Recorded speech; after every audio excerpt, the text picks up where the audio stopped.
And we're live. We're back. Welcome to the Underdog Journey. I'm West. This guy's David, and we don't promise to not crash your Facebook, but we sure will. Yes. I mean, we won't do it on purpose. Well, we might. We might. We'll just see how it goes. Well, let's play it by ear. Play it by ear, exactly. How you been? So what have you been up to? I've been this week. It's been crazy. I did a lot of travel last week. I got a lot of travel scheduled for next week. But for right now, I'm in town, and we're trying something a little different tonight with me. Now, I have my backups. I have my Kona Brewing Company, which I had one of theirs last week. That I will definitely be making a trip back to get some fresh stuff. And I've got a Devil's Backbone O-Fest and a wheat beer, over there. Yes. And I'll be drinking those beers if I get to them tonight out of my very new Epcot from the wife who just got back from Disney. Epcot beer garden, little lady dress thing. Yeah. With a bosom here. With a bow in the back. There you go. Glass she got me. Cool. My wife Disney's 50 year. Yeah, 50 year. That's what she was down there for. But we're starting tonight with this right here, something I'm not really familiar with. So, West, actually, you can talk a little more about what this is, because I went in and said, hey, what do you got? And they said, here, try this. Here's a really expensive bottle of scotch. You have a really nice scotch right there. You have a bottle of 12-year. Now, show. There's 12 right on the label there. So your audio is cutting out there. But yeah, that's nice scotch. So, as we were talking about, before the show, all scotches are whiskey, but not all whiskeys are scotch. So the thing about scotches is we actually have people watching in the audience who could probably tell us a lot about that scotch, a lot more than I could. But of course, scotches all made in Scotland versus like bourbons that are American. They typically have a more peaty aroma and flavor, which is going to be, for the average person, it's going to be a little more smoky, a little more full-bodied, and it's a really distinct flavor. And people who like scotch, we're about to distinct it right now. And the thing is the better the scotch, the longer it's aged, the smoother it gets. You have a cheap whiskey, and it burns going down. You see people like shooting Jack Daniels, and they just make this sour face. When you drink a Macallan, it's like drinking just delicious, smoky, scotchy water. So good. Is that a proper amount? There you go. That's a nice amount. That's a fair begin. That's a nice start. I thought you were going to fill your Epcot glass. We've only done the whiskey thing on here one other time, and that was with the blackened whiskey from the Metallica group. So I figured we changed up a little bit today. So I got that. If I don't like it, then I'll find one of you guys to give it to, because I think you'll like it. I think Macallan is we have some people that we know who only drink Macallan. That's nice. Those names won't be mentioned, but yeah, absolutely. But give it a shot. See what you think.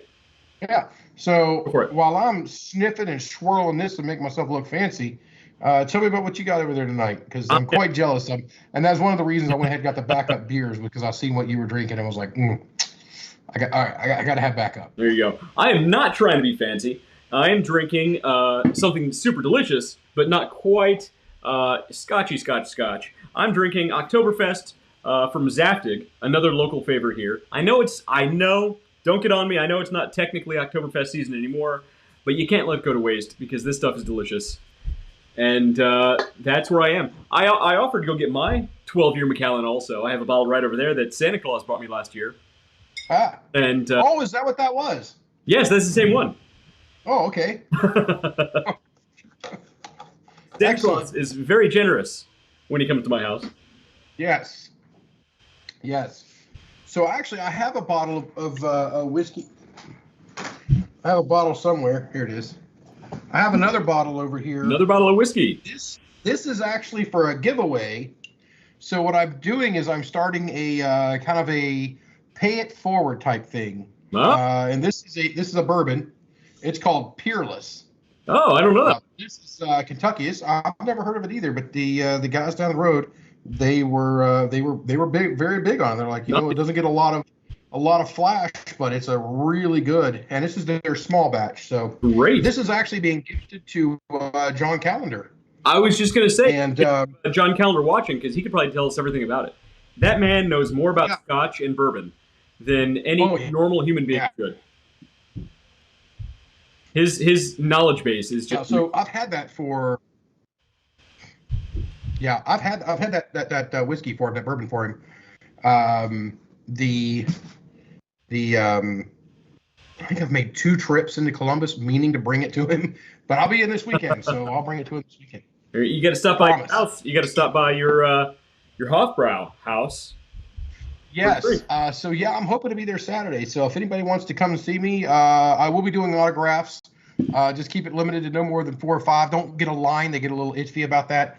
But I will be doing an autograph. You You're have welcome to good take a picture with resale me. value on eBay. That's good to know. Uh, I they go well for Dogecoin There you and go. other NFTs and other non-fungible things. There you go. I'd take some Doge. You know what? I think Doge might make a comeback. Yeah, It might. it might, know. it might, but I'll watch it from the sidelines this time. Exactly. So Bill Look at Elkins here. that. We won't mention the first comment that he threw up here, but he says that Pinky of Dave's is always flying because I keep that him. Yep, There you go. Hey, you know what? You're a true gentleman is what that is. of course, of course.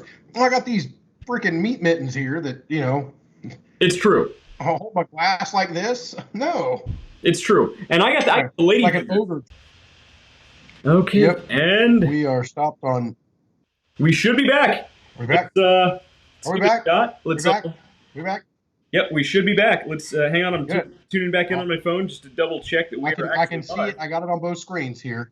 Okay. Well, I don't know what's going on there, but Look, I think we are asking your internet for quite a bit. So I think Facebook knew one of the topics we were going to start with tonight, and it preemptively put the kibosh on the convo.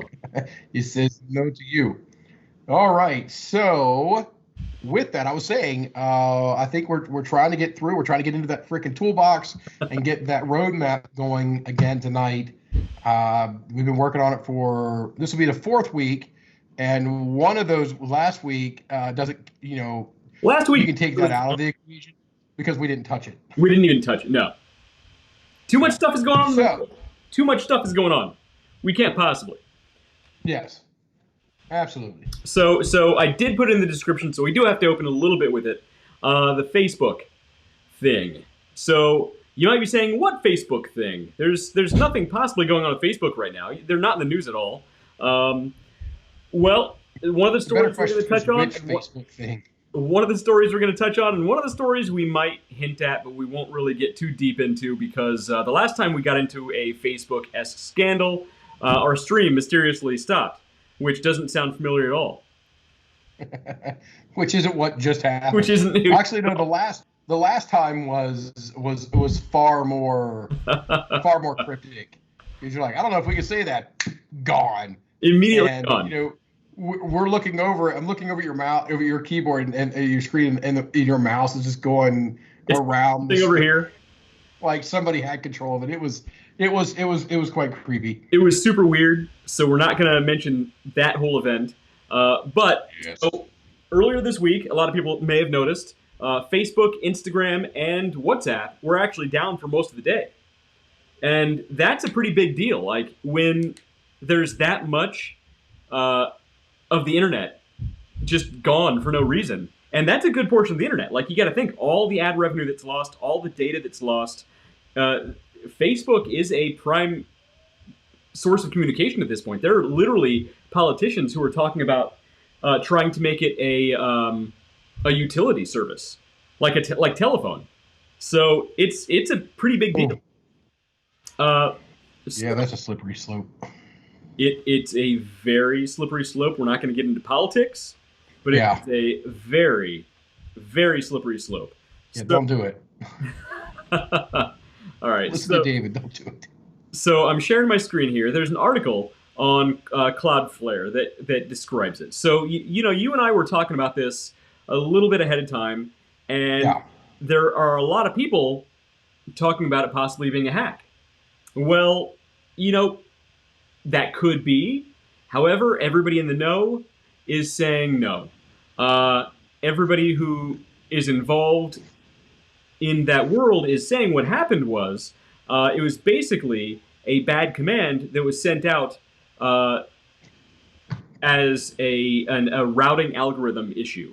Basically, there are a lot of different autonomous systems with Facebook, the servers, the connected systems that keep everything together and running, and there are protocols that sort of let all these systems talk to each other, right? And one of these protocols is called BGP. BGP basically is there you go. Border Gateway Protocol. Let's not get super nerdy. Basically, it's a protocol that lets the different systems talk to each other. What happened apparently, was Facebook has built an automated system that sends out protocol updates periodically and lets these systems communicate in real time at all times. Well, I guess what they're saying is that a bad protocol had been sent out simultaneously to all systems at the same time, right? Which means if a bad protocol gets sent out, none of these autonomous systems know how to talk to each other anymore. They're all pointing nowhere, which is essentially what happened.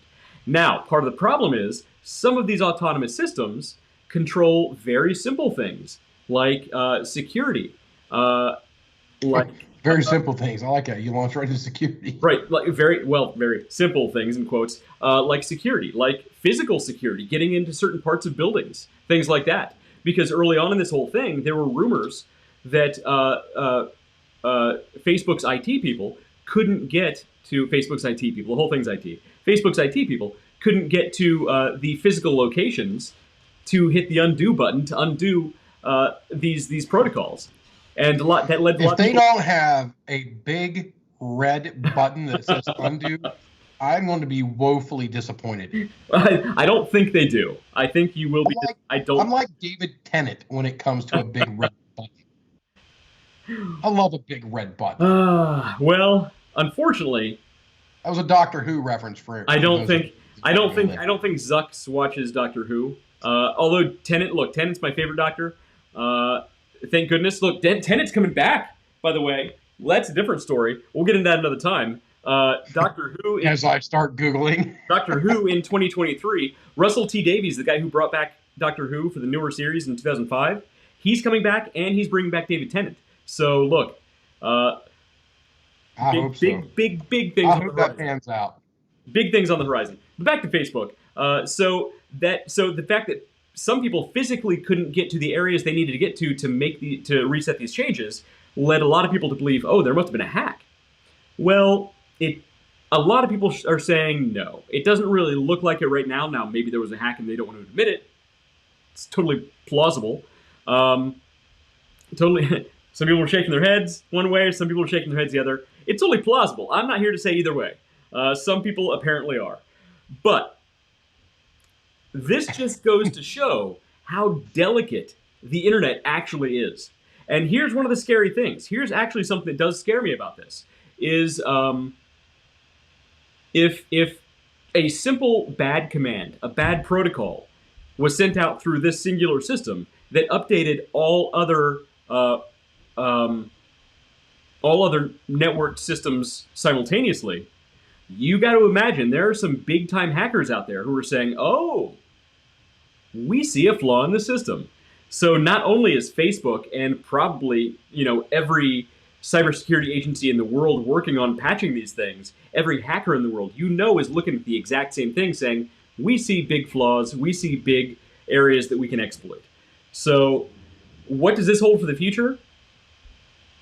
I hate to say, but here's one thing that I think we need to talk about in this whole thing. How much money did Facebook lose during this outage? So the reports are Facebook in ad revenue alone lost nearly $100 million. $100 million in like over the course of 5 hours. That's insane. $100 million. So, there are some people who break it down. This is coming from Fortune, by the way. So this isn't just some fly by night news outlet reporting this. $100 million. And look, $100 million lost is nothing compared to the $6 billion lost from Zuckerberg with his Facebook investments over other unnamed controversies going on with Facebook. Facebook, please don't cancel our stream right now. But this is from Bloomberg. Bloomberg is saying that Zuckerberg personally is losing $6 billion, has lost $6 billion over the recent the drop, yeah. other drama, we'll say, with Facebook. So if you want more details about Facebook's other drama that we're not going to mention, you probably have heard about it. That was a whistle blowing, by the way. Oh, I heard that whistle. Can you blow that whistle again? No. No, you're not going to blow the whistle? Okay, so now No, say what you want about the other issues that you might whistle at, you might blow a whistle at or not. That has big consequences. If Facebook is so big that they lost $100 million over the course of 5 hours in ad revenue, and that's just them. Think of all the companies who rely on those ads to drive business to their companies, right? Think how much revenue they lost. It spiderwebs out in every direction from there. A lot. Yeah. I would wait you're for saying that there was about $1 billion was probably lost over the course of a day between all companies involved. Oh boy. So you were saying that there's basically they wrote a system that tells the other systems to send systems out to talk to other systems, right? Sort of. If anybody's interested, the whole thing is here on Cloudflare, Cloudflare's blog. Blah blah blah. Okay. Blah blog. Okay. Well, I had to get you back into that topic because I found a quote. Because as soon as you start talking about it, I'm like, oh, I've got to find this quote. I got to find this quote. So now I've got to call you out on it. Okay. Cadet Kirk, you somehow managed to install and activate a subroutine in the programming code, thereby changing the conditions of the test.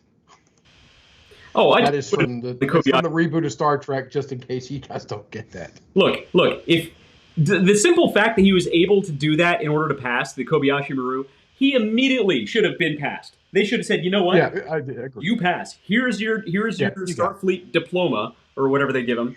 You're out. You're good. Yes. Yeah, you hit the like button. I mean, if you hit the like button for the Star Trek references alone, look, if you can outsmart a Vulcan, you should immediately. Yeah. Are you out of your Vulcan mind? Yeah, exactly. That's right. That's such a good. Hey, so I've actually started rewatching the Next Generation, which I still think is the best of them all. Next Generation is obviously the best. What are your feelings on Strange New Worlds? What is this? Is this the cartoon one? No, that's Below Decks. No, it's the live action Captain Pike on the Enterprise. What? You don't know about this? No. Did you watch Discovery? Did you watch Discovery?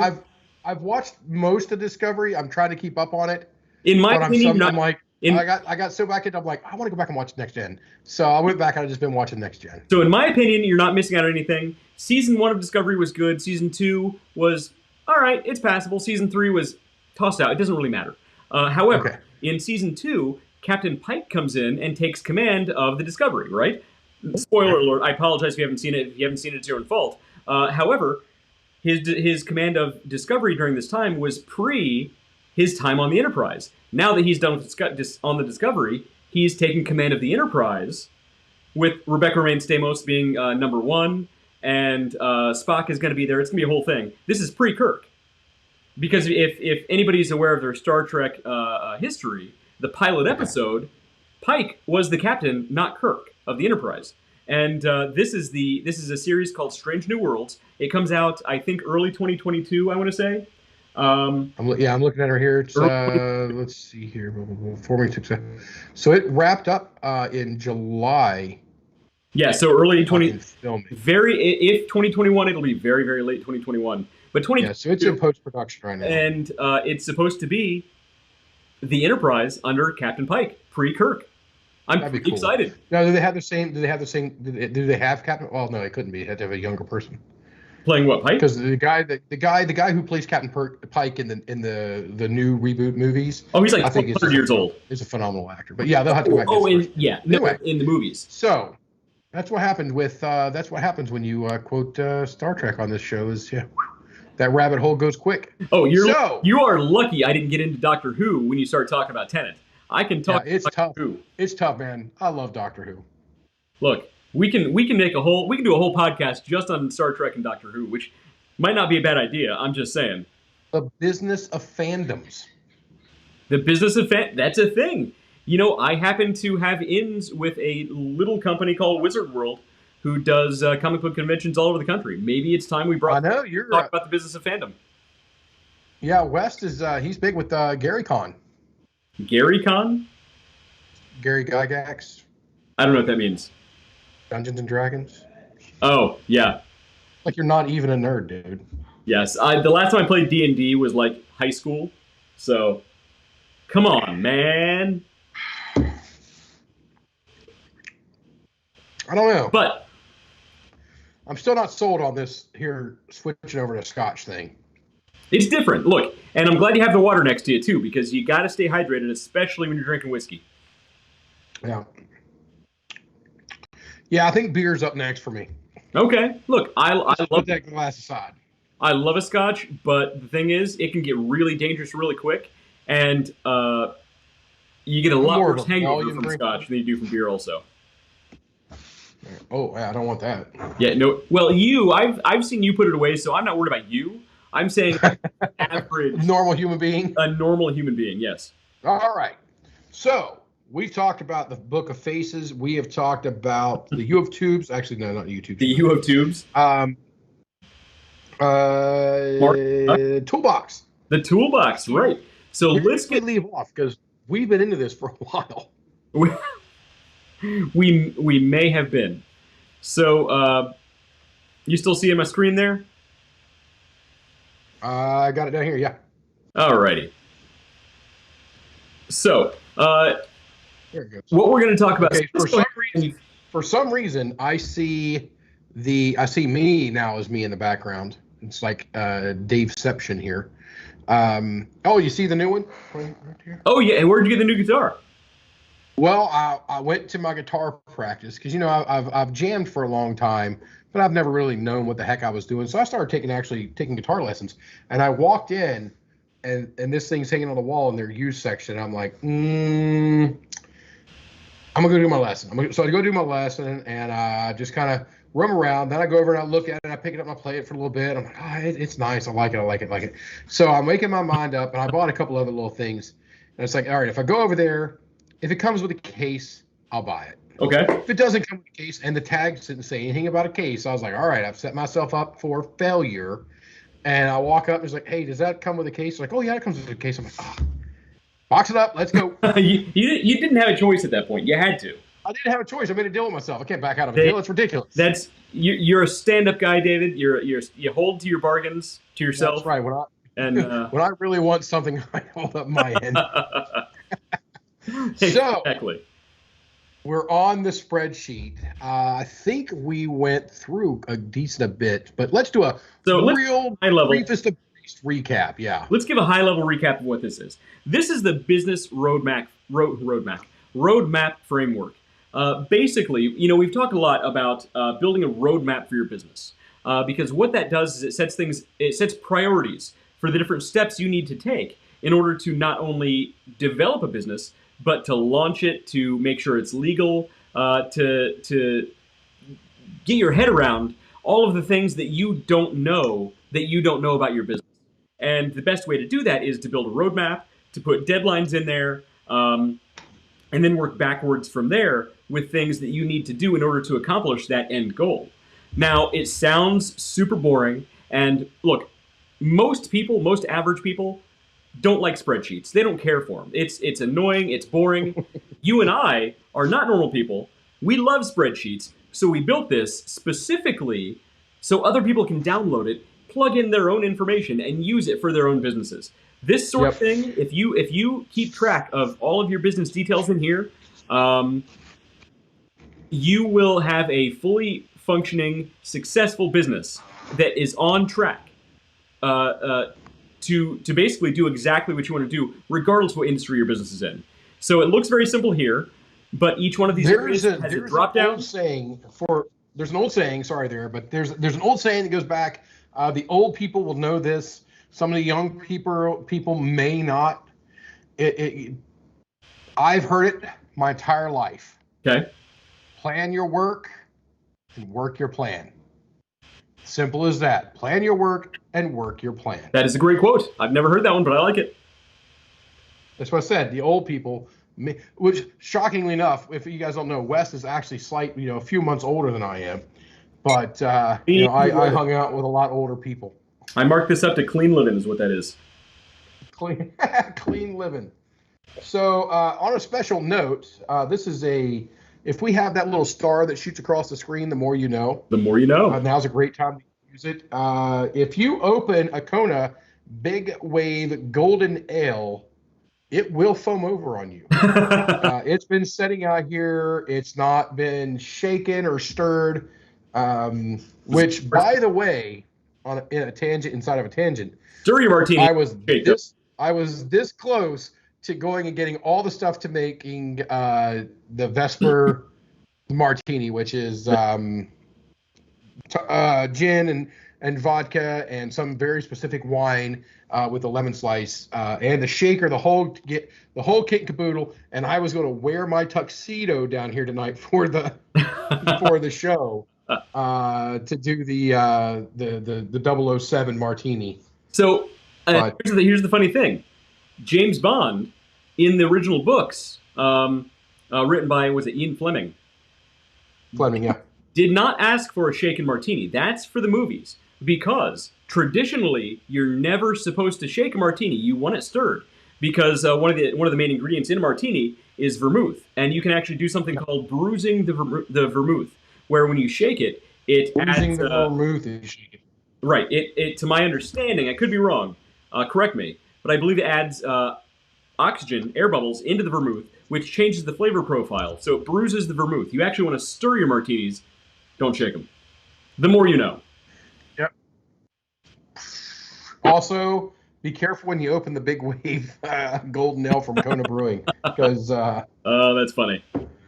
Luckily, I actually planned a little ahead today and had Chipotle for dinner. No. I had it early. That way I wasn't sitting here trying to wolf down food at the last minute this time. And I had some napkins left over. So, very serendipitously, I had the specialist tools on hand. So thank you, Chipotle. Thank you, Chipotle. You've come to the thing here. Let's see here. Bruising the vermouth is a thing. Most martiniacs seem to believe martinis should be stirred, not shaken, to avoid bruising the gin. Bruising the gin, not the vermouth. Oh, no. They say, those people are idiots. It's because you'll bruise the vermouth, not the gin. Don't bruise the grammar phobia. I don't know. It's all kind of stuff. Anyway, back to the business ideation, spreadsheet, work your plan your work. Like us, we should plan out our shows and then, work that plan. Exactly. So, what we have here is Tony Mitchell, which, by the way. Yes, I saw this, by the way. Thank you, Tony, for adding your delightful commentary. If you can see, if you're looking that closely at your screen, you can see up my nose. Thank you for watching. We appreciate it. Tony, you are off. Keep go out for cigars again this time.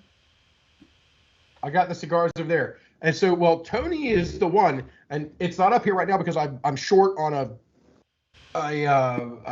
mount that's coming in to hang up the other guitars, but he's the one with the Stratocaster that was up on the wall. So thanks to Tony for that, because that was a lovely gift, and it'll get hung up right here as soon as the frickin' hooks come in.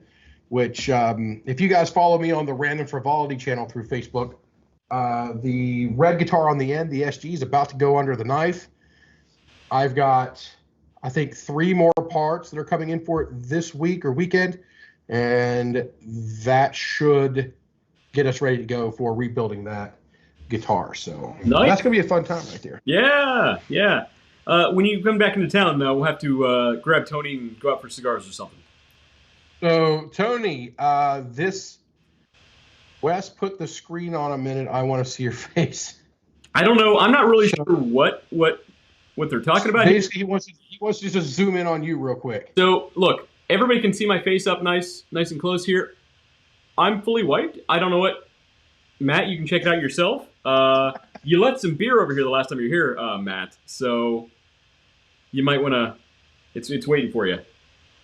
But West. You realize you literally just said I'm fully wiped. I am fully wiped. I am wiped and ready to go. Look, you got to do what you got to do, right. man. All right. Roadmap. I keep trying to get us on the roadmap, and then I'm like, oh, look, it's Pearl. This is what happens when we go on these tangents. So while we're talking about the roadmap, Doctor Who, man, yeah, David Tennant's coming back. I'm kidding. Let's move on. Is this the path you want to go down? Because I've got it pulled up right here. So that's. I was joking. Coming back as well. Yes. And okay, but anyway, let's get back over to the roadmap because that's important. There's some people that may have been like, oh, if I could just get the next piece of data, I can launch my business. And we've been 4 weeks trying to. We're like, Doctor Who.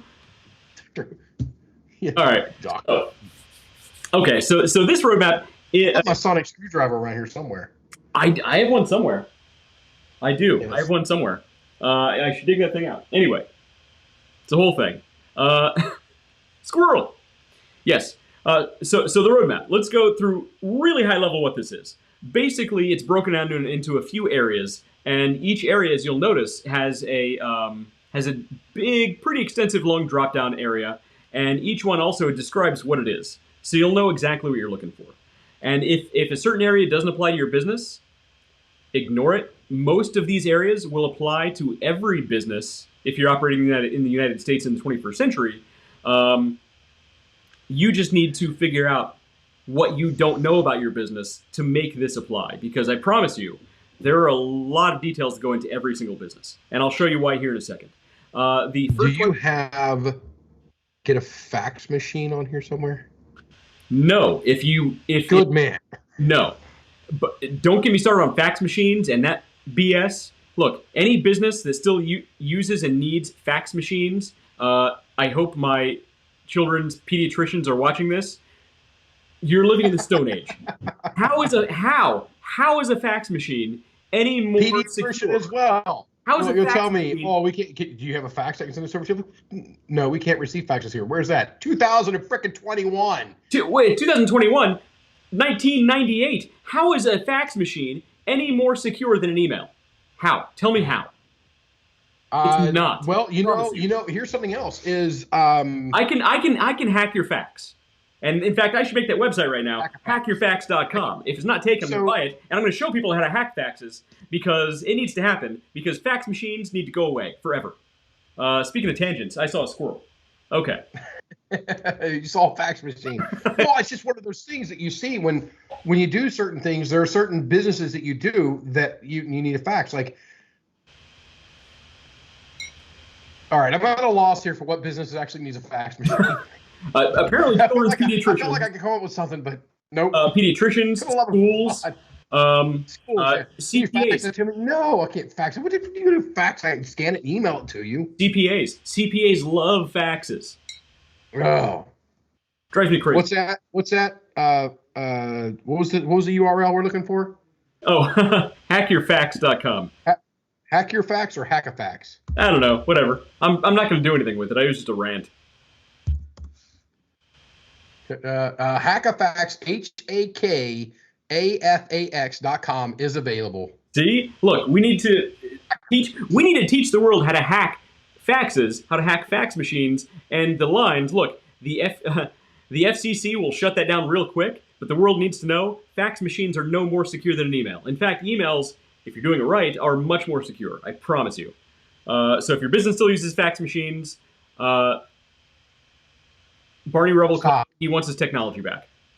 So yes, So we're just gonna go through through these items really quick, and then we're gonna go into a little more detail about why they're important. We're not gonna go word for word about each one of these. We're not gonna bore your socks off, but we It's got to get through literally this. 12. It's actually very important. What was that? Literally $12. I'm buying it. You're and that's how GoDaddy stays in business. Oh, I love GoDaddy. It's Every great. so often, I'm like, I'll see the post come up or the email come up. It's like, one of your domains is about to renew. I'm like, I don't want to look. I don't want to look. I just renew it. Just renew it. Because if I look at it, I'm like, do I really need to spend that again? No, just redo it. Renew it. Eventually, somebody will buy. I'll be all right. So somebody will want it, but Hackafax. That's awesome. I'm telling you, it's got to be a thing. But okay, so we're just gonna go at these points at a very high level here. Yes. The first one is your business ideation. Your business ideation, if we break that out, is a little more complex than you would think it is. It's not just, oh, I want to sell car wraps, dog treats, or I want to sell dog treats, or I want to, I want to, become a chauffeur and drive everybody around in my Honda Civic. I don't have a Civic, but it's just an example. I don't know. You need to think about all sorts of different things. Not only your business idea, but also your business goals. What do you actually want to accomplish, aside from, oh, I want to do this. What do you want to accomplish? That's more than just, baking dog treats. You need to set goals for yourself and your business. Your business plan, which again is different from your idea and your goals. When you go, if you were to go and try and get a business loan, they're going to say, all right, what's your plan? What's your business plan? They need a fully fleshed out business plan, which has... And for that, go back in time to the Underdog Journey on the episode about business plans. We need to redo that, by the way, because that's actually really important. So we will actually redo that relatively soon, where we talk about business plans. A business plan alone can actually be pretty complicated. But we'll break it down very simply for you. Then you need your mission statement. And a mission statement, it can be deceivingly complex or subtly simple. Suddenly simple. Suddenly simple could be a mission statement. I just came up with that. Subtly simple. Hey, I'm gonna check that domain name. So that I guarantee that's taken. Some mission statements are a page long, and literally some mission statements can be a single word. What sums up your business the best? And to develop your mission statement, first you need your idea, your goal, and your plan in place in order to come up with the best mission statement. Think of these things together as your elevator pitch. And your elevator pitch should not be any more than 60 seconds. Any more than a minute, actually any more than about 30 seconds, you lost your audience.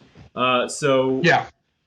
We'll get into this in much more detail another time. We've actually talked about elevator pitches, and we made the comment way back when that if you're a business, if you own your own business, or you want to improve your elevator pitch, you are welcome to come on this show. Mm. We will bring you in either live or before or after one of the shows, and you are welcome. We will literally start a countdown timer on you and say, go.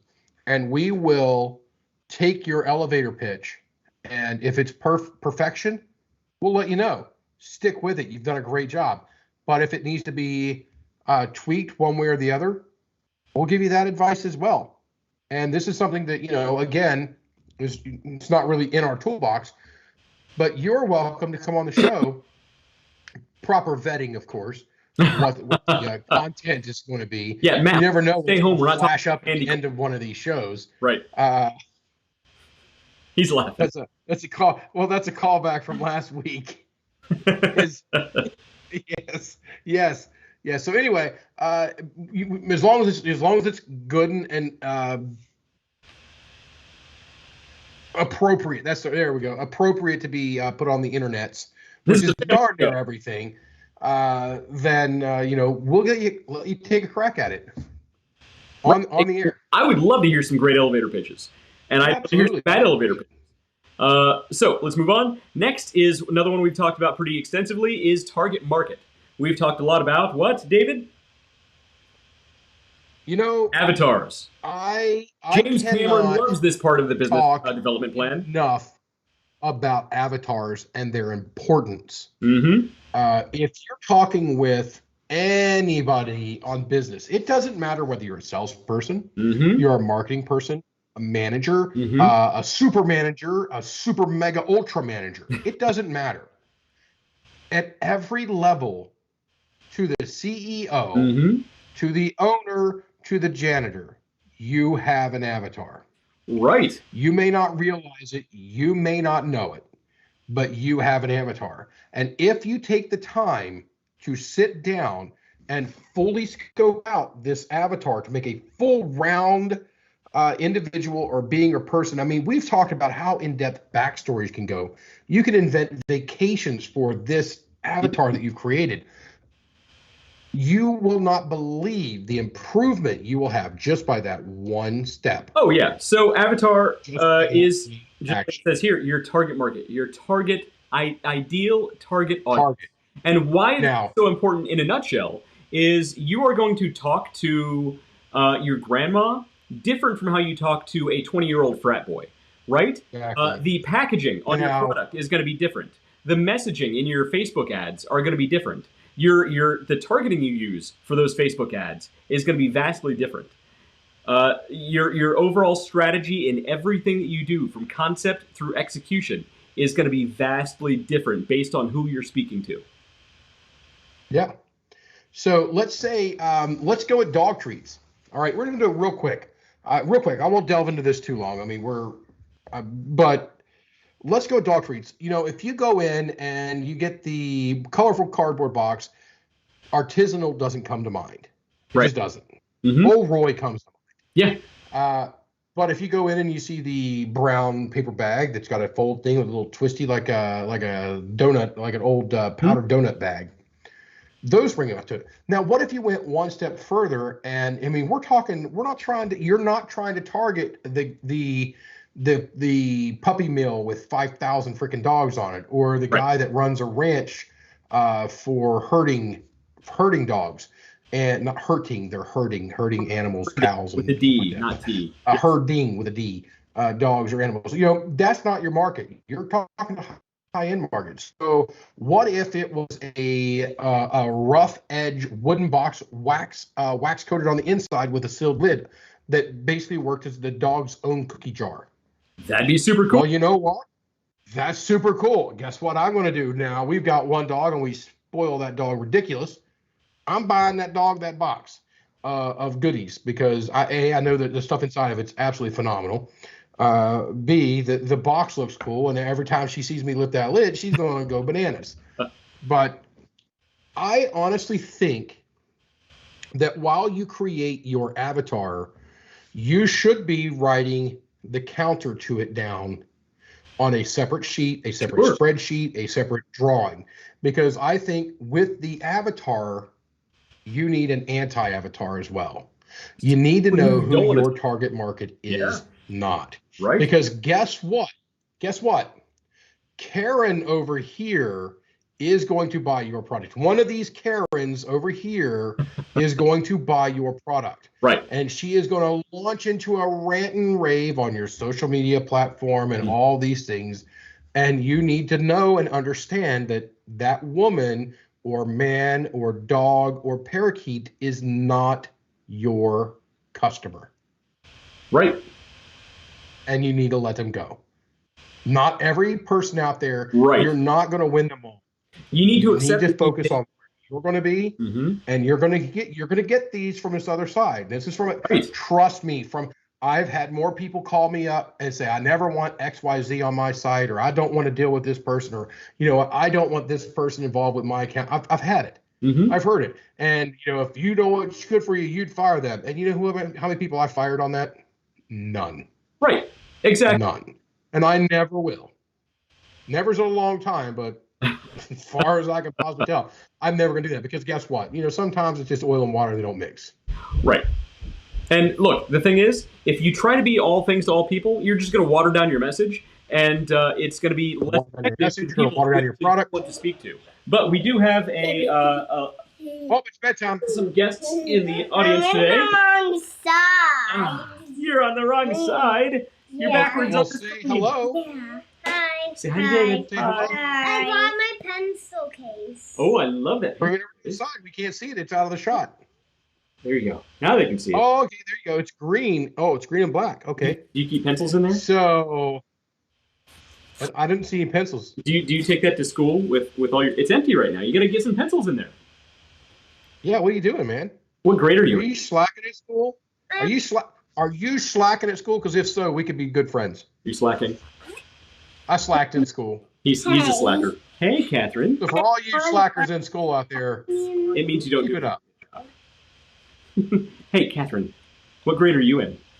I'm in 4th grade. You're in 4th grade. You're in kindergarten. Preschool. Preschool. Wow, just call me Preschool. out, Same Dad. Just flat call me out. I'm in 1st grade. thing. You're in the first He's grade? in 1st grade. I thought you were a senior in high school. He's almost there. I'm almost there. It'll be very awkward when he's 17 sitting on my lap. I could holler for Noah literally right now and have him say, hey, come here, sit on my lap, talk to the people. I And believe- he'd do it. I wouldn't like it because, he's Stop it. 1,007 pounds. Actually, no, he's a wide receiver in football and built like one. So There you go. All right, it's bedtime. Say goodnight, guys. Good night. good night. All Sleep right. tight. Watch out for the demon spiders. Things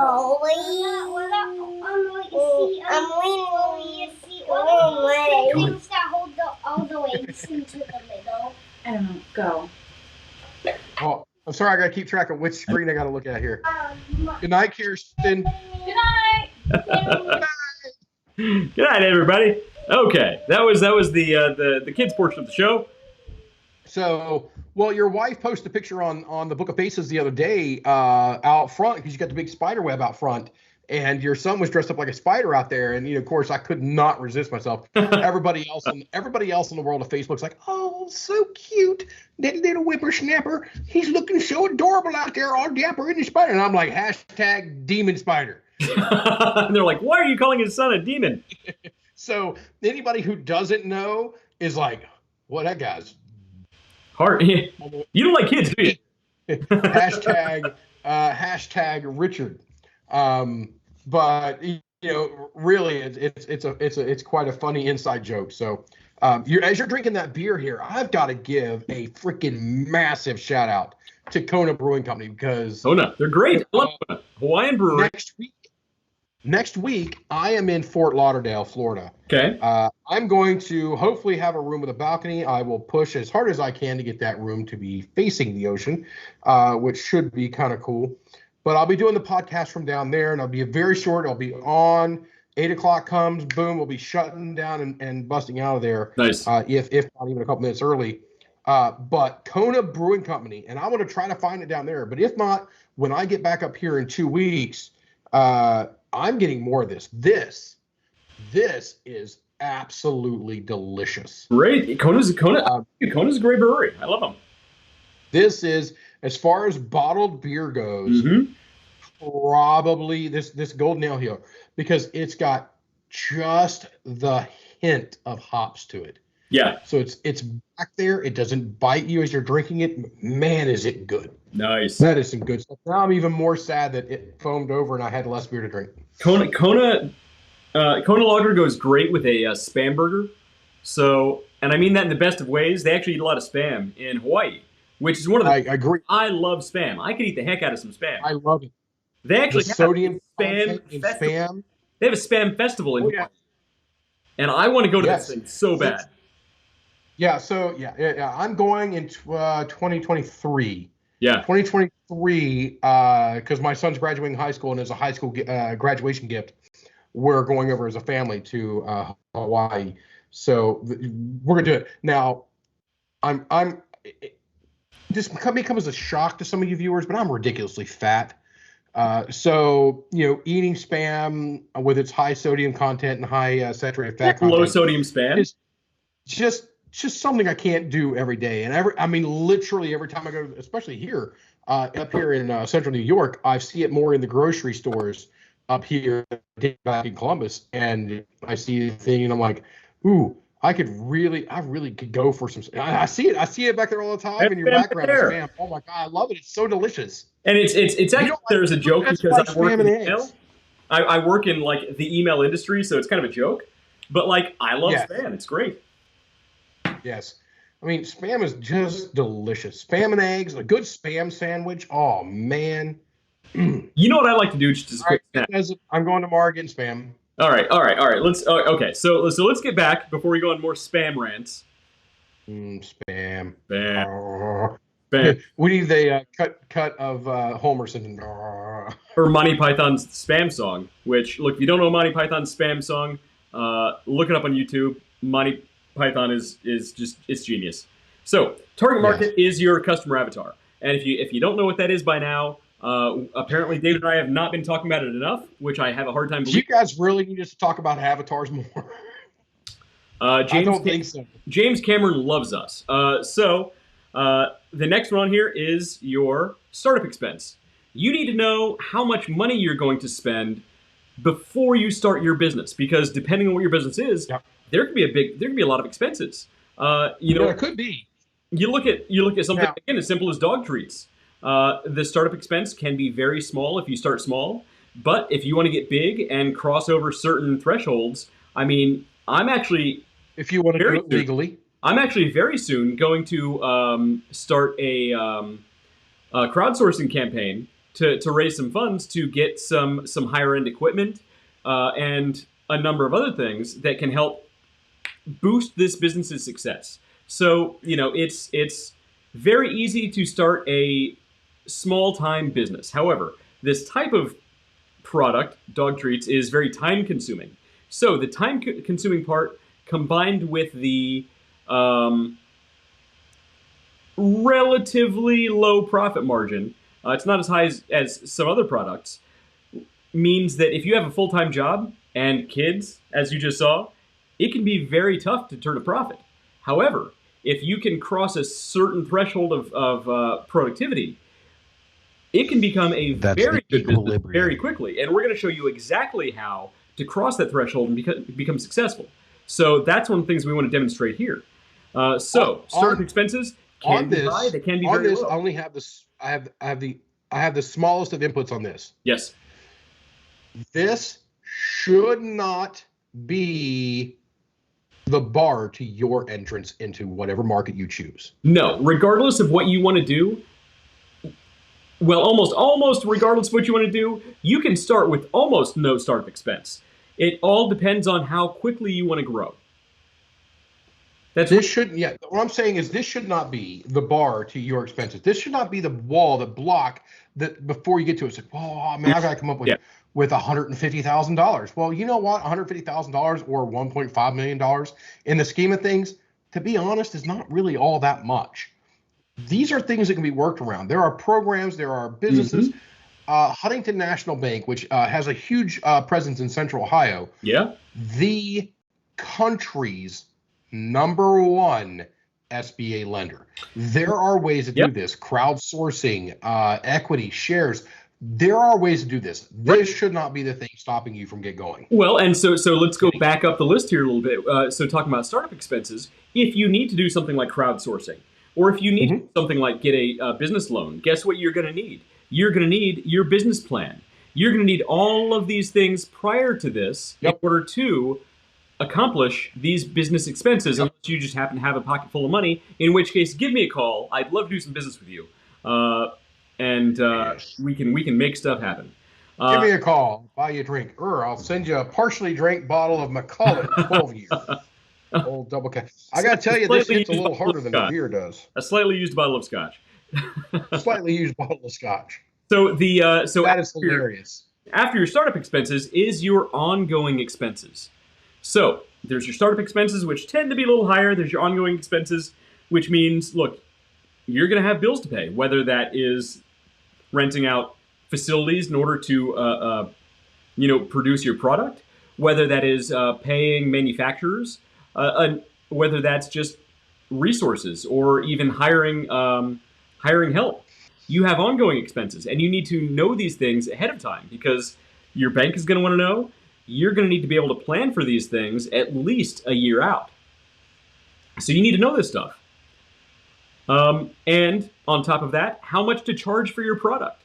You need to do the research before frankly, before you launch the business. Uh, I always say launch before you're ready, but one of the things you need to know before you can launch is how much you're going to charge for your product or service.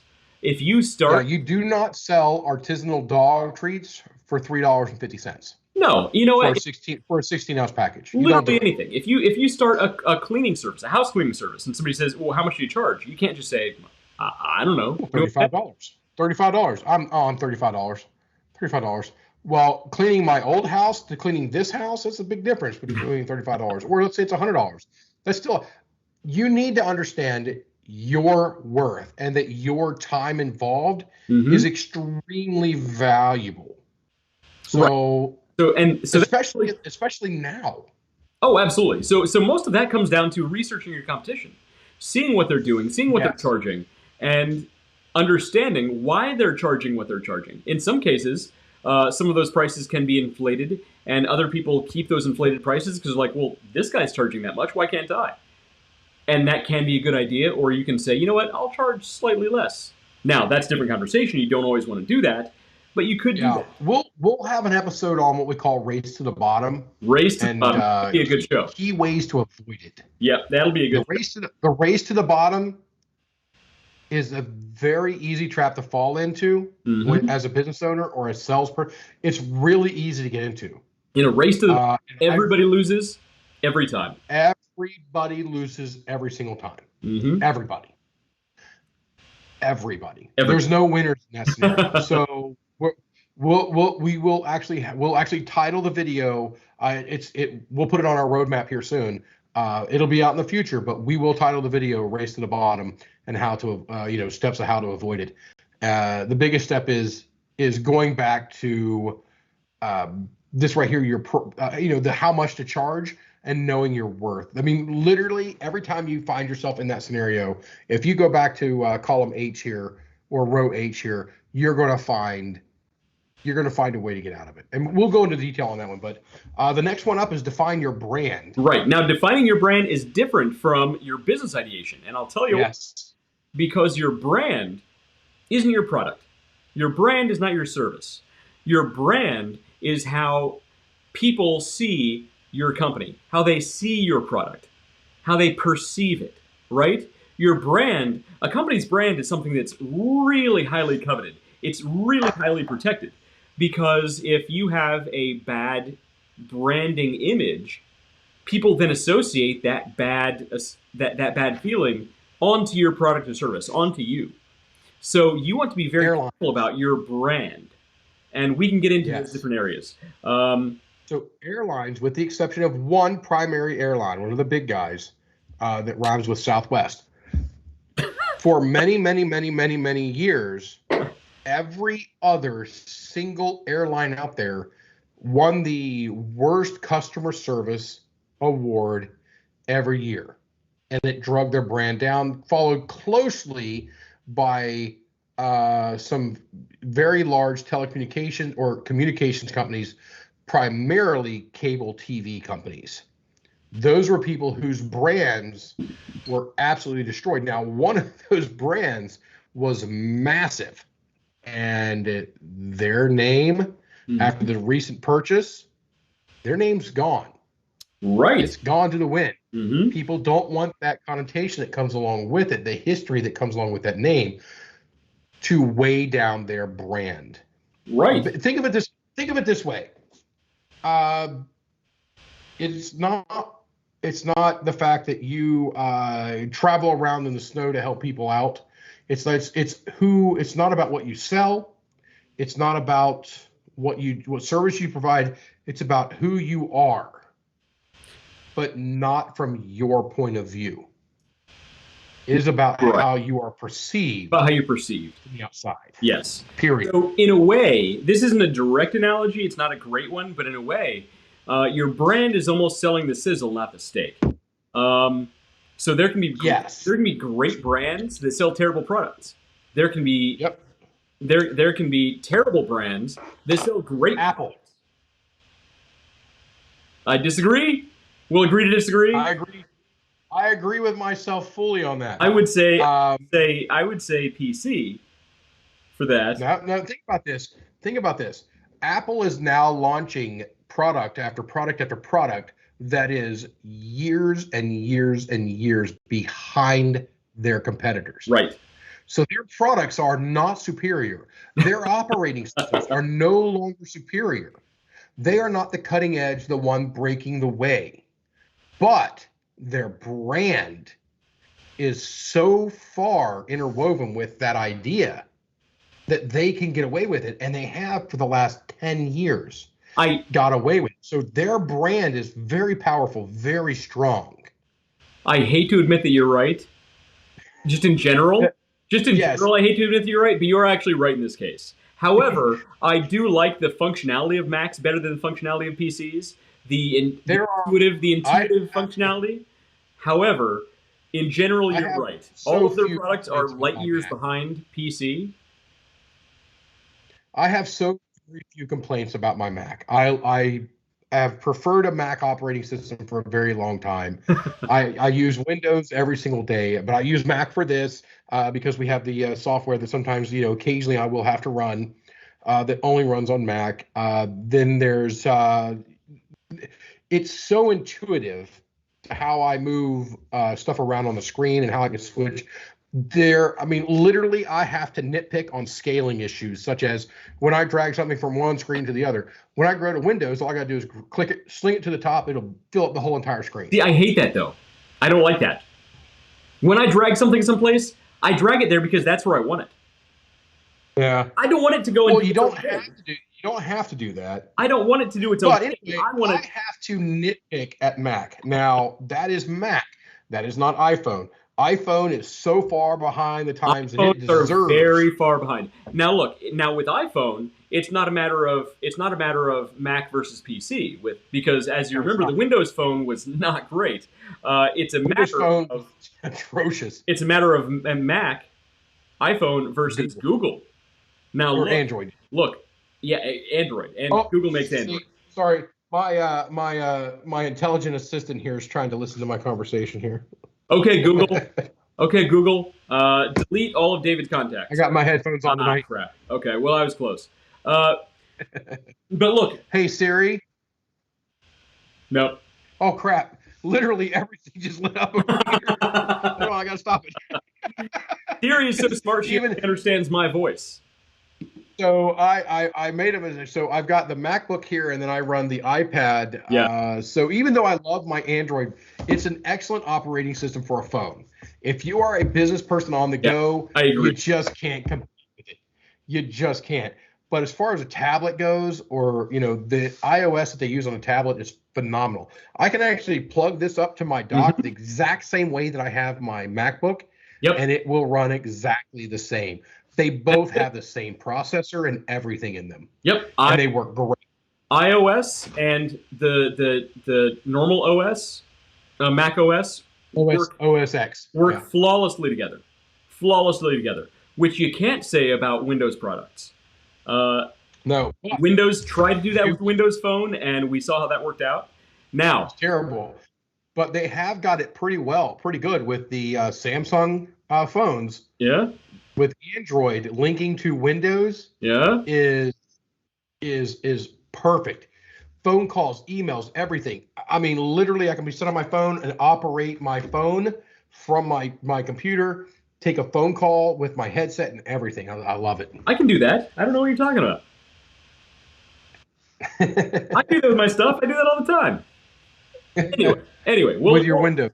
We'll agree to disagree. So we'll agree that that Mac. We agree that Mac is far superior in utilization of RAM in its computers. Right. All I heard was Mac is superior, so I'll totally agree.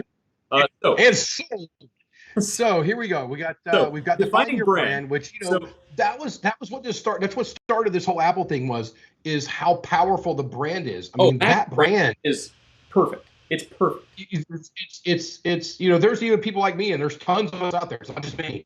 Tons of us out there that see the reality of it. But guess what? There are still people lining up to buy that iPhone 13s BG, whatever the heck they're calling it, that literally has technology that was 5-6 years ago. You're right. I mean, because lining up during a pandemic.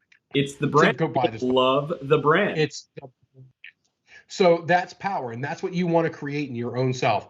Even if it is, let's say you're a photographer, because I know we got a couple of them watching tonight. Let's say you're a photographer. That's the brand. You need to be able to say, you need to be able to the point where you can tell 5 people a day no. Mm-hmm. Oh, yeah. No, totally. And they go, what about this day? They will move their wedding to get you to be their photographer. That's the power of your brand. Absolutely. So, you have things as simple as your name can take a lot of thought. And there's a lot of description here on how to research your name. There's your logo. And boy, I could talk all day about designing a good logo. In fact, we need to do a whole show on designing a good logo. Because there's so my last company, we had a logo that was designed years and years and years and years and years. Your last company's logo still gives me nightmares. It still gives me nightmares.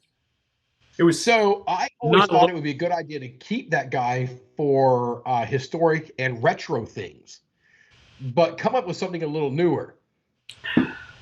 I'll just give you everybody watching, everybody listening. I'll just give you a nutshell, the most brief nutshell ever on logos. Your logo should work equally well in full color or black and white. Your logo should work equally well whether it's 100 feet high or a quarter of an inch, and be equally recognizable. Your logo should be refined to the point that you can show it to somebody for 10 seconds. You then take it away for an hour. You go back to them after an hour and say, "Can you draw my logo?" If they have no idea what you're even talking about, it's a bad logo. But you go to almost anybody in the world. You show them Apple. You go back to them a year later, say, "Can you draw my logo?" Guess what? They'll draw the logo. Windows, I hate to admit it, they'll probably draw that logo. I'm putting the worm in the Apple computer or Apple logo. So, and those are extreme examples, but your logo. Can you draw the Android logo? Can you draw the Linux logo? Probably not. I have a hard time with penguins. I don't know. But look, but the point is if you showed it to somebody and you took it away and you went back to them, they could probably draw it. Target. So 10 minutes. Target. Okay, that's a great test. And that is a great test. Exactly. It should be simple, recognizable. So does this need to be a blind test? So does this need to be a blind test, or is this a live test, or should you have control groups? Anyway, you know what? We might get in a little too depth on that. We'll go back to logos one day. We'll do a whole show on logos, but it should be simple, recognizable, and memorable. Those are the key things of your logo. So that it works in both black and white and color. Mm-hmm. As impactful, 1,000-foot to quarter inch. And remember, a quarter inch, it's like that big. The tiny fraction of a corner of a business card. It should still be recognizable. Don't get me started on your previous company. That logo still gives me nightmares because I wanted to redesign it so bad, and I understand the reasoning why they didn't want to, but it wasn't. I don't. It was an illustration. I don't. There were so many bad business decisions made. Business. So the guy I used to work for, he was flat out honest with himself about it, and flat out honest with me about it. He says, "David, I don't have the right mind for business, but I have the right mind for this business." Now, you may not know, I was in the life safety industry where it's ingrained in our blood to sacrifice revenue sometimes for life safety. And you couldn't have asked for a better guy to train somebody in that field than this guy. But he probably could have utilized a little more business integrity or a business aptitude for it.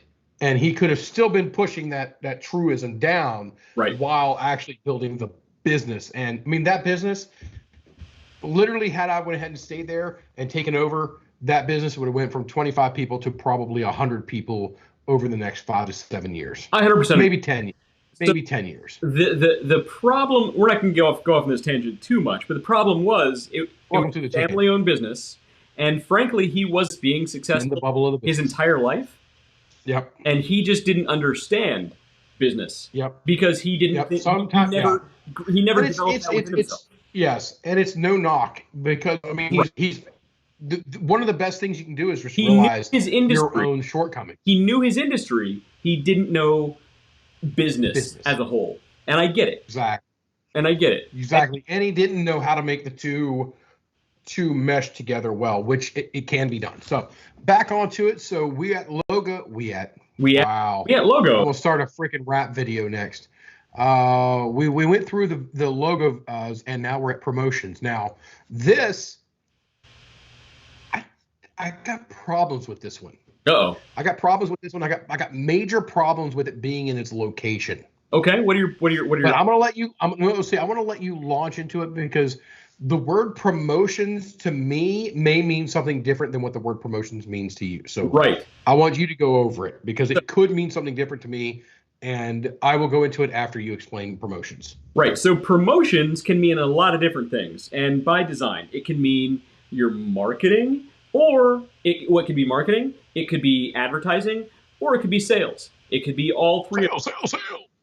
However, basically what promotions breaks down into is your voice, how you speak to your customer. Now, how you speak to your customer is a vital part of your brand because it's your voice. Your voice is just as important as your aesthetics, as the image of your brand, right? And here's the funny thing. We'll liken this back to, guess what? We're live streaming. We're on video right now. There is a proven fact that if you have crystal clear video, but your audio sucks, you're going to lose your audience almost immediately. Which we've had some issues with tonight. But however, on this right here, if you have, hang on a second. However, if you have really crappy video, but your audio is crystal clear, your audience is going to be annoyed, but they're still more likely to stay with you. Same thing here. It's about how you speak to your customers. If I'm talking to a 20-year-old frat boy the same way as I talk to my grandmother, or the same way I would talk to my CPA, guess what? I lost them. And the same thing, if I talk to a CEO of a company in the same way that I would talk to a frat boy, in most cases, I lost them. Your voice, vitally important, and your promotions, the way you speak to your customers, is very important part of your brand. Yes. Refute that, Mr. So, that. Yeah, so for me, okay, promotions automatically generates the idea that we're running a sale, a bargain, a discount. I hate we'll sales. How's that? And discounts. So maybe we reword this to promotions voice of the business, which is something you need to do. So if I say like a good neighbor, automatically a lot of people are going to think State Farm is there. If any other, there's a couple other things that you can see. Are you ready for some football? Monday Night Football with Hank Williams Jr. from years gone by. Those are going to be some of the things that kind of come to mind. But in that same circle of things is if you don't have a good, clear, and concise message, you can get lost in the fray. Well, all right, yeah, but what do they stand for? You should be able to, or your customer, more importantly, your customer should be able to hear your name and know your message. And not even just your name, your voice, how you speak to them. If you yes, not just your name, they should be able to see they should be able, when you think of, okay, here's a great one. Mm-hmm. Here is a absolutely phenomenal one. Duluth Trading Company. Okay, yeah. I know that. Are you talking about the guy, the narrator's actual voice? The narrator's actual voice, Duluth Trading Company. That voice of the. If I hire him.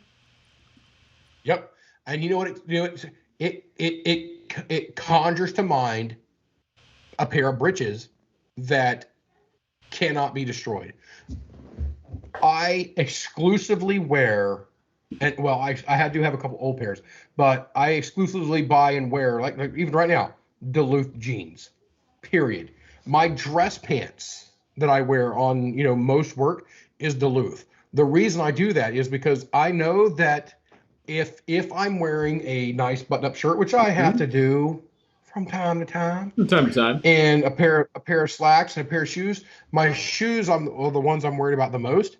But I know that if I go out to a job site with one of my clients and they're like, hey, Dave, I want to go out here to this, I can go out, and if for some reason I get into a pickle, my clothing is going to hold up.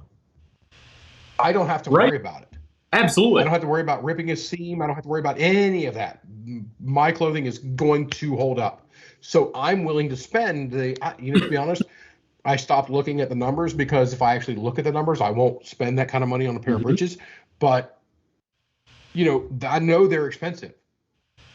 But I also know that I don't have to worry about them. Right. All because this guy told me Duluth Trading. Get the toughest jeans God ever put on this earth, or whatever he says. It doesn't matter. I know the exact tone that he wants. Angry beaver chewing on the pant leg of the fire hose britches. I visualize that. I hear it. I see it. That voice of that person just tells me that I'm purchasing quality. Right. And the last one on here isn't the most important part of your brand at the same time that it is. So it is how to keep customers coming back. So your brand is how customers see you. And if you can keep them coming back, your brand has accomplished its goal. Like you were saying earlier with Apple, like you were just now saying with Duluth. People are going to keep coming back because they're in love with your brand. You need to think about. We have been talking about this. We've been talking about this on this show from you, from me, nonstop. Yep. It's the 80-20 rule. It's the 80-20 rule. And creating those fans, how to keep those customers coming back and keeping them engaged. Yep. That is key. And then, inside of this column right here, in this D, how to keep customers coming back, you could have, this is your brainstorming whirlwind. You could literally spitball a whole nother world. You could literally come off of this D, go down to the bottom, create a new tab, and literally just start throwing ideas out. Not all of them are going to stick. Not every idea is a good idea. Yeah, and here's the great thing about this spreadsheet is when you plug in your information, nobody else sees this. You can be as bat crap crazy as you want to on here, and this is really your area to expand your thoughts on your own business. This isn't just you could have a section of this that says every dog treat comes with poison in the dog treat, that the only antidote is having the next dog treat. Now, that's a terrible idea. Absolutely atrocious. Underdog Don't write it down. Underdog does not do that, by the way. So if you get Underdog treats, we don't do this. We do not put poison in our dog treats, unlike other people. What I'm just saying is, in this thing, you can think as far outside of the box as that. Now, I hate that slogan. I hate the saying, think outside of the box. Hate it. You should never, ever, ever, ever, ever, I'm going to repeat that one more time. Ever? Never, ever, ever, ever think outside of the box. Well, here's the thing. If it was outside of the box, it should have been in the damn box to begin with. You just put it where it belonged. When most people try to quote peanut butter and jelly sandwiches, and you're like, hey, you know what? Let's give away a free cinder block. You know what? That's outside of the box. It's outside of a box for a reason. Leave it there. Right. Outside of the box should be reserved for long shots. And here's the thing. Sometimes they work. But also at the same time, if it works, it should have been in the box. Most people who quote unquote think outside the box are unfortunately neglecting all of the stuff inside the box that actually works, is proven to work. Yes. And you see that. And then you're like, oh, well, I had to think outside the box. Well, you didn't think outside the box. You just actually utilized the stuff that was in the box or something that should have been in the box the entire flippin' flopping time. Right. Exactly. You're right. In case you guys can't tell, I really have a problem with the saying, well, sometimes you got to think outside the box, or, hey, guys, we really need some outside of the box thinking. Dude, I will hit you with a crowbar. That's out of the box. Is that out of the box enough for you? Right. Because in most cases, guess what? All the stuff inside the box works. You're just not doing it right. And if you want to learn how to do it right, watch the Underdog Journey. We'll tell you how to do it right. Well, we'll tell you over the course of 12 weeks because, we bring a lot of... We're already out of time again. A lot of fun. But one of the things is some nights you guys will notice we actually are pretty driven down to the point. And those are on nights when somebody has talked to us and said, hey, I'd like to see X, Y, and Z. I'd like for you to talk more about this. And we focus down in on that for those people. If you guys aren't interacting with us, we're left to our own devices, and we like to have fun. We We love to have tangents fun. about Doctor We Who and Star literally Trek this and podcast. Well, you know what? It's good to have a Genesis story every so often. West, tell the good folks out in TV land how this podcast came to be. oh boy. Okay, so basically, when David and I met through a different organization, after our regular meetings, we'd all kind of meet outside in the parking lot after the place closed because we'd close out the place after a few drinks, and everybody else would go home, and it'd be David and I sitting out in this parking lot until 1, 2 o'clock in the morning. Snow coming down, we're freezing our giblets off, and we're just sitting there talking about business and these same things we talk about here: random, different rants, business ideas, best practices, marketing, sales. And after a period of time, we're like, we should start a podcast. Let's just do this. And that's what happened. Yeah. So yeah, then I mean, we are talking years. Over the course of a few years. I think you and I started doing that in 2014, 2015. Is that when you came in? Yeah, it's like, I mean, it was night one for you. like 2014. So that was that, and it was 6 years, 6 years of us literally doing stuff, and then in last year we just we were doing things, and we closed down, and the places we would go to knew us very well, knew what we would do, blah blah blah. We would literally take our dishes, our beer glasses or cups or plates, whatnot, back to the freaking kitchen and put them in the rack so that they could run them through the dishwasher. Right. Because we were there at the end. They all cleaned every other chair. We cleaned our table. We flipped our chairs up. Yeah. Yeah, and we did all that. We took our dishes back to the back to have them handled and taken care of. And we walked out with the closing group of certain bars, restaurants, pubs, gathering organizations, as you please. And, we were friends with all of them. And literally every conversation we would have was, it doesn't matter where it started. When you are around certain people, you just kind of gravitate to a certain topic. Yep, you do. And for us, it was, we could be anywhere. I could be talking about cars. Wes could be talking about whatever Wes talks about. And like who, Star Trek, business. Star Trek, and we go into our fandoms, we do our stuff, but we always came back to business. And, last year I think it was in July or something like that. I don't even remember. I think it was July.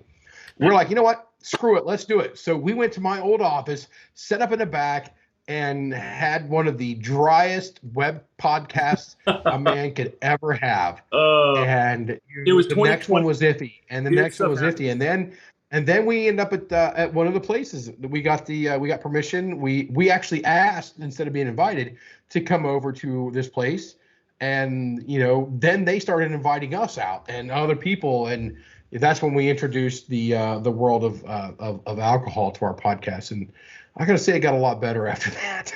Yeah, honestly, everybody go back and look at our first episode. Oh, it's rough. You know what we need to do? Here's what we're doing next week. Here's what we're doing next week. We're gonna skip the rest of this of the business roadmap. We're gonna hold that over until you're not in Florida at Disneyland. Next week we're gonna have a show. Well, no, I'm not in Disneyland next week. I'm in Fort Lauderdale next week. All right. So Florida. Disney World's in November. All right. When you're not in Florida, we'll get back to business. Next week, we're going to pull together some of the biggest podcasts, some of the biggest shows, their first episode. And you know who I'm talking about, Joe Rogan. We're going to pull Joe Rogan's first episode. Joe Rogan. And a few other I'd like to mention that Joe Rogan hasn't been mentioned on this podcast in like 3 weeks. Because you always make fun of me for bringing up Joe Rogan. He signed $100 million with Spotify. And I'm telling you, when you look at his first episode, you're like, this guy signed a $100 million contract with Spotify? Yes, he did. We're going to pull some really amazing first episodes, and you're going to look at where they were then compared to where they are now, how much money they make, and you're going to say, yeah, they made the right Spotify can have us for a bargain deal of only $10 million. Spotify, if anybody from Spotify is watching. Everything to Spotify, $10 million. You get one show a week, done. Spotify. You know what? Spotify might do too. If anybody from Spotify is watching, forget this guy over here. You can hire me for a 6-pack and a can of Spam, and we can make this happen. Well, it's Daniel Eck or Daniel Ek, depending on how you pronounce it, is the CEO of Spotify. Well, he's there like this. He's been a CEO since 2006. Reach out to us. We'll listen to you. I'll probably take your phone call. It's okay. Yeah, you were just hanging out with Michael Eisner for their 50th. So you guys are like I love Michael. buddies. Whoa. I'm not a Michael Eisner guy. Although I think this is you know what, this is a great time to talk about this, but not a great time to go in depth in about. Because in your business plan as you develop, doesn't end when you launch your business. You need to keep this document going, this roadmap going, on and on and on Continue and on. And one of them needs to be an exit strategy, because Michael Eisner saved that company. Mm-hmm. Michael Eisner did wonderful things for that company. The problem he had was he stayed too long. Now, I am a Bob Iger fan. The guy is, Bob Iger. I didn't mean Michael Eisner. Bob Iger. Yes. But business, this guy's a force to be freaking reckoned with. I would love to have just a one-on-one conversation with him. Literally keep it right there. I meant Bob Iger. I said Michael Eisner. Michael Eisner, his only problem was he didn't have someone sitting by him, letting him know that it was time to let go. I think you're thinking of Michael Eisner. No, you're thinking of who's the other guy I'm trying to think of? Oh yeah, it's Okay, yes. Okay, I'm with you. I caught back up. And we'll leave that there. But anyway, last week I announced that we're going to have a raffle. We're still working out the details. However, we have, and I showed these on the cast a little earlier. A raffle we have waffle tickets. You got raffle tickets here. So how are you planning on distributing raffle tickets over the internet? It's not about distributing raffle tickets over the internet. You will have a raffle ticket. So one of these will come in, basically your name, information on them, to be drawn, to make sure we comply with the rules and regulations of it. There are some tax implications that may come along with it, so we may have to raffle off the unit, the DJI Mavic, which is sitting over there somewhere, or Mavic Mini over there, plus a little bit of cash just in case if you don't file the taxes right, that's on you. Excuse me, but we'll have had it our end done. So we will send with it that and a thing stating, hey, this is what the value of this device was, blah, blah, blah, blah. Whether you filed on your taxes, that's all up to you then. Well, tax aside, we need to work out how we're going to do this this raffle for this drone that you're raffling off. Yep. It's going to be a lot of fun. It's going to be a lot of fun. When are we going to start selling raffle tickets for this thing? I think next week, because I'm going to be in Florida and be on very short time frame. I'm going to be very limited next week. Next week, we're going to be extremely focused. So if one of you guys would care to send us a very focused topic, Wes, you were just saying a little bit ago, what do you want to get into next week? I want to do the first episodes of some big streamers and podcasters. Okay. All right. So we're going to focus in on that. We're going to come in because we got to be very focused next week, just because I have extremely limited time available.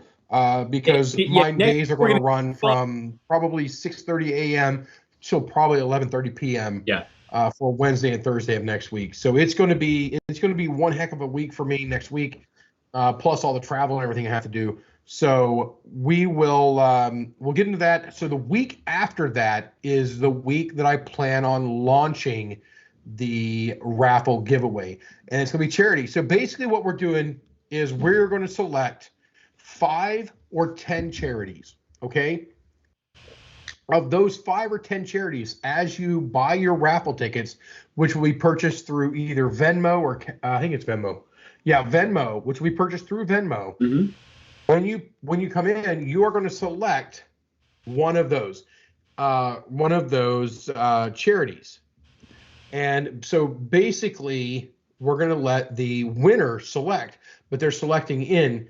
And we are going to provide the 10 for us, because we are very against doing anything political. They will not have political affiliations. So if you guys are like, well, I'd really like this, well, you know what? We've probably looked at it, we've probably vetted it and said, you know what?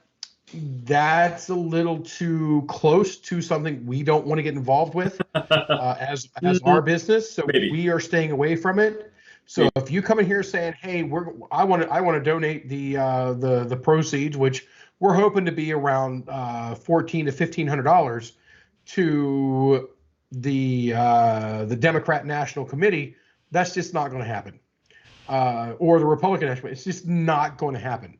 No politics. We're not trying to say no politics. No politics. No so politics. and anything that has a strong brand recognition with either one of those groups is out as well. So we're going to be looking for people like the Easter Seals of Southern Ohio, which we did a charity. So that will definitely make the list. Charitable. So we'll provide you a list of 10 people you guys will select as you are buying your raffle tickets, and they will literally be raffle tickets. They'll go in and we'll select someone to actually make the drawing. We'll do a live drawing so you guys can see it, and we'll go from there. That's going to be fun. It's going to be a blast. That's awesome. I love it. That's going to be a fun. And I really hope we have a good time. The biggest thing is we're going to be doing something for charity. Right. We don't know which charity yet, but we're going to be doing something for which charity, and the option is really going to be up to you guys. That's cool. That's a great idea. I can't wait. Yep. So we'll set up the Underdog Journey at Venmo or whatever the heck we've got to do. So those are some things we got to do in the background, but we've got 2 weeks basically from tonight to get all this stuff set up because we want to start selling the raffle tickets in basically 2 weeks from tonight.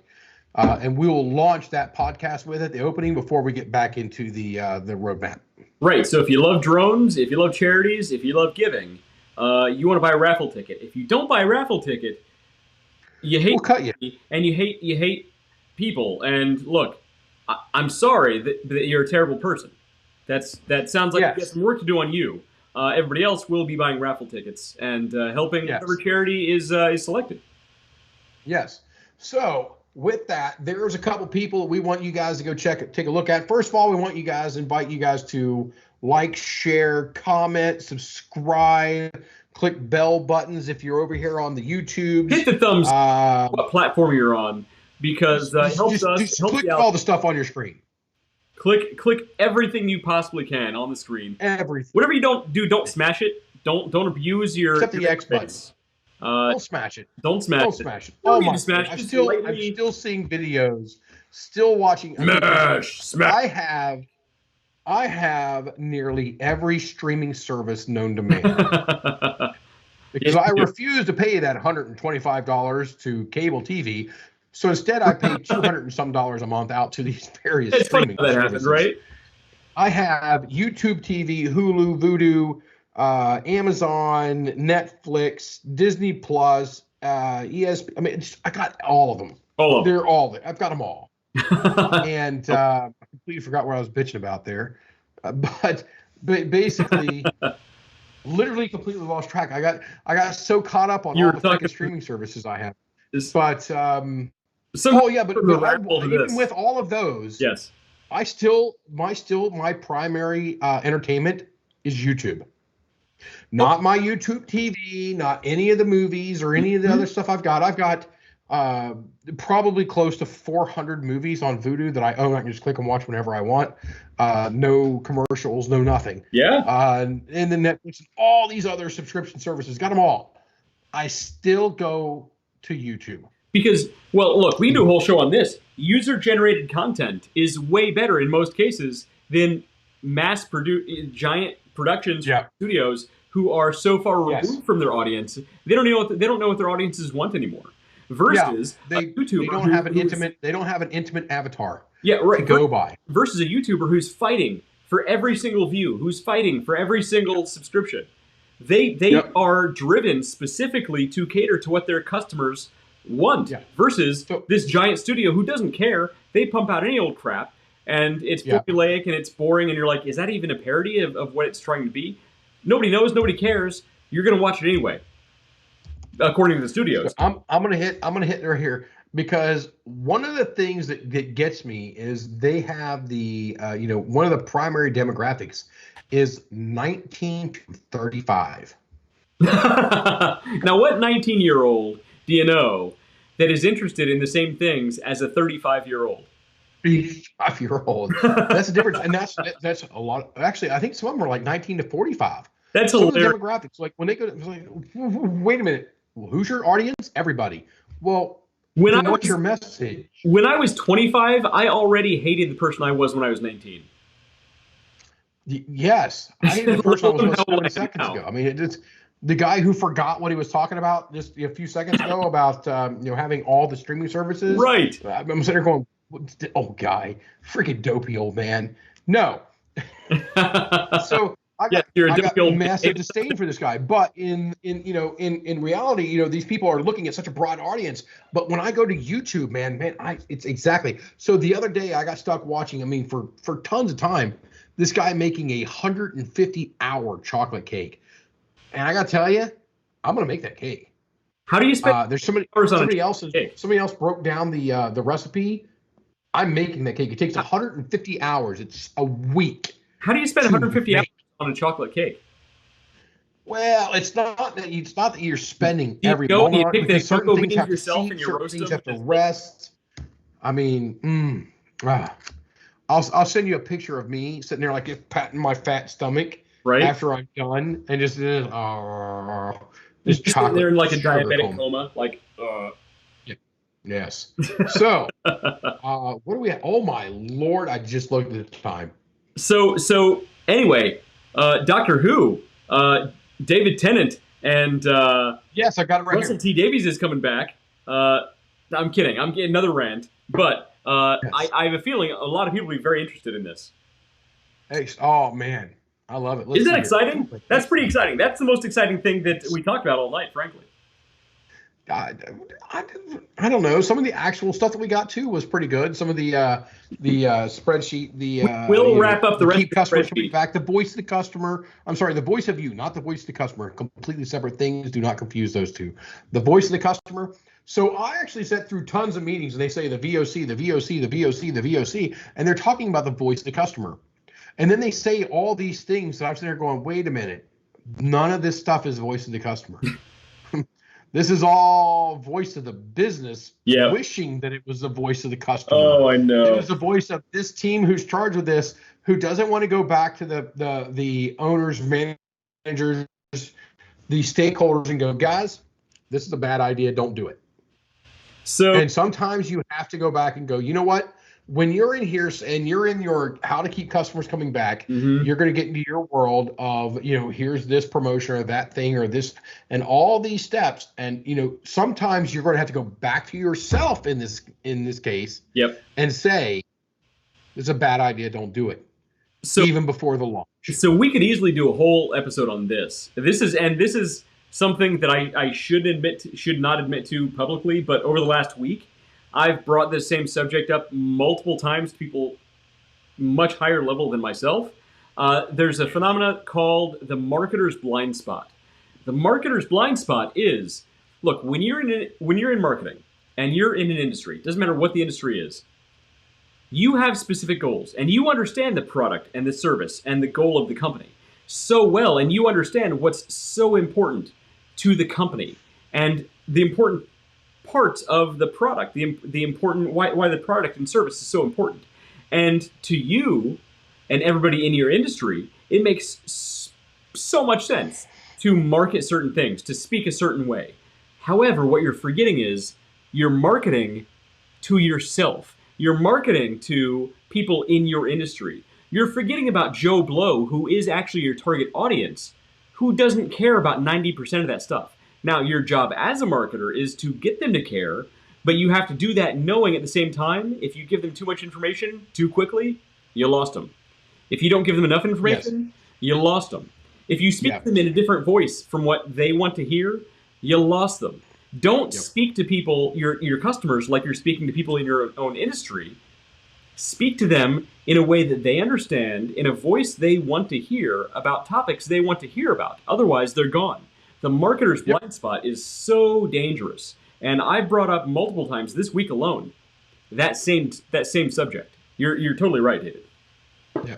Of course I'm right. You know that I'm a smart man. I hate to admit Don't that you you're think right. I'd know it? I don't You know what? admit that you're You know, right. there's plenty of people out there that go, "Oh, you think you're right all the time." Actually, no. I love to be wrong. Absolutely love to be wrong. You learn so much more from being wrong, Yeah. from making that mistake, from doing that thing. So, but the safest way to do that is to have somebody like in my case where I have West. If I have an idea and I'm like, ooh, I can run it over and just literally bounce it off of him and know that there's no repercussion, That's a terrible idea. and I will get it. And we will, yes, I'll get an honest feedback. So you know what? That actually needs to be. We need to find a room for that in the roadmap. So we'll talk about that more next week. We will. We're at 8:52 p.m., which means we are pushing in on 2 hours on this. We've been going about an hour and a half at this point. So look, next week we are going to touch on. It's going to be a fun episode next week because Dave's going to be in Florida. It's going to be. We're going to keep it clean, fun, but not too clean. Keep that in mind. Not too clean and definitely fun. So the week after next, we'll be hopefully wrapping up this business roadmap. You can download this and plug in your own business information, and I promise you will not regret it, no matter what your business idea you have. Plug your own information in there, and you will. It will help you fulfill your goals for your business. So in the meantime, I've been West. I've been Dave, There and you we're go. looking forward to if you got a elevator pitch and you want to share it, come online. But until then, live long and prosper. Exactly. Check out Strange New Worlds coming to Paramount Plus. Look for it. Paramount, pay us some money. We fit right into your budget. Somebody pay us some money. The Underdog Journey brought to you by nobody. Wait, yeah. Underdog Journey brought to you by